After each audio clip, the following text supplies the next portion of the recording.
शनिवार व्रत कथा। बोलो श्री शनिदेव की जय।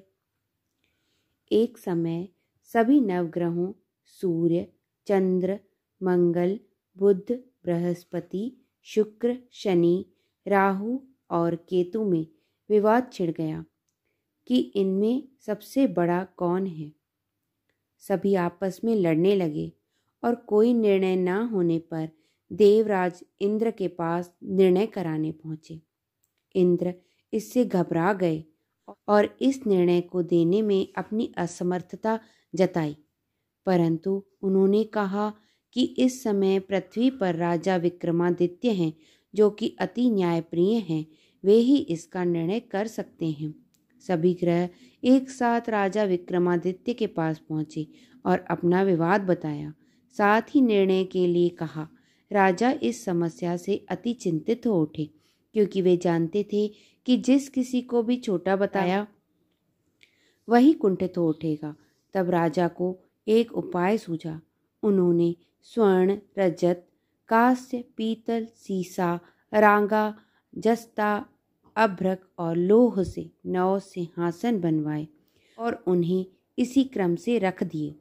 फिर उन सब से निवेदन किया कि आप सभी अपने अपने सिंहासन पर स्थान ग्रहण करें। जो अंतिम सिंहासन पर बैठेगा वही सबसे छोटा होगा। इस अनुसार लोह का सिंहासन सबसे बाद में होने के कारण शनिदेव सबसे बाद में बैठे, तो वही सबसे छोटे कहलाए।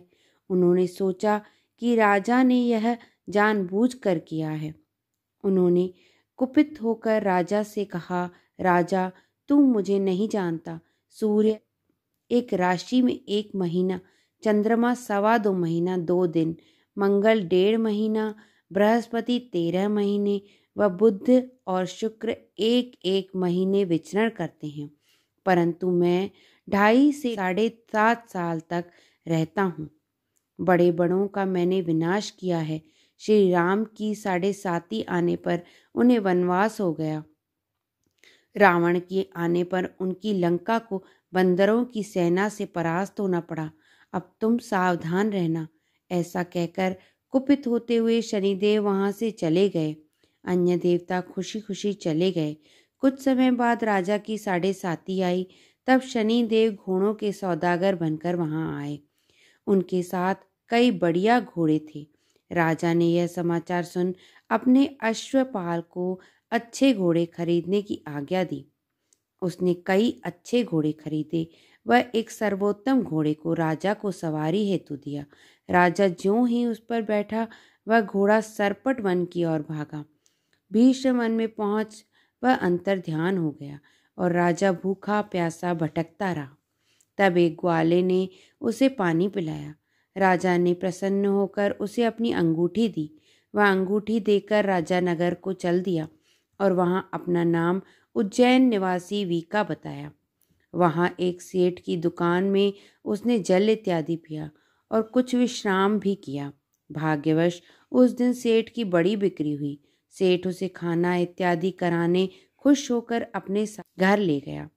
वहां उसने एक खूंटी पर देखा कि एक हार टंगा है, जिसे खूंटी निगल रही है। थोड़ी देर में पूरा हार गायब था। तब सेठ ने आने पर देखा कि हार गायब है। उसने समझा कि वीका ने ही उसे चुराया है। उसने वीका को कोतवाल के पास पकड़वा दिया। फिर राजा ने भी उसे चोर समझकर हाथ पैर कटवा दिए। वह चौरंगिया बन गया और नगर के बाहर फिकवा दिया गया। वहां से एक तेली निकल रहा था, जिसे दया आई और उसने वीका को अपनी गाड़ी में बिठा लिया।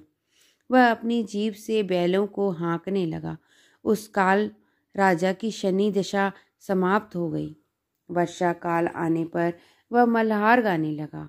तब वह जिस नगर में था, वहां की राजकुमार भावनी को वह इतना भाया कि उसने मन ही मन प्रण कर लिया कि वह उस राग गाने वाले से ही विवाह करेगी। उसने दासी को ढूंढने भेजा। दासी ने बताया कि वह एक चौरंगिया है, परंतु राजकुमारी ना मानी। अगले ही दिन से उठते ही वह अनशन पर बैठ गई कि विवाह करेगी तो उसी से। उसे बहुतेरा समझाने पर भी जब वह ना मानी तो राजा ने उस तैली को बुला भेजा और विवाह की तैयारी करने को कहा। फिर उसका विवाह राजकुमारी से हो गया। तब एक दिन सोते हुए स्वप्न में शनिदेव ने राजा से कहा, राजन, देखा तुमने मुझे छोटा बताकर कितना दुख झेला। तब राजा ने उससे क्षमा मांगी और प्रार्थना की कि शनिदेव जैसा दुख मुझे दिया है किसी और को न दें।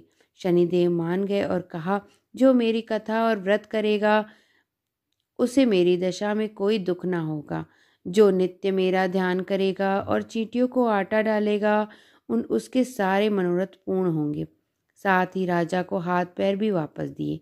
प्रातः आंख खुलने पर राजकुमारी ने देखा तो वह आश्चर्यचकित रह गई। वीका ने उसे बताया कि वह उज्जैन का राजा विक्रमादित्य है। सभी अत्यंत प्रसन्न हुए। सेठ ने जब सुना तो वह पैरों पर गिरकर क्षमा मांगने लगा।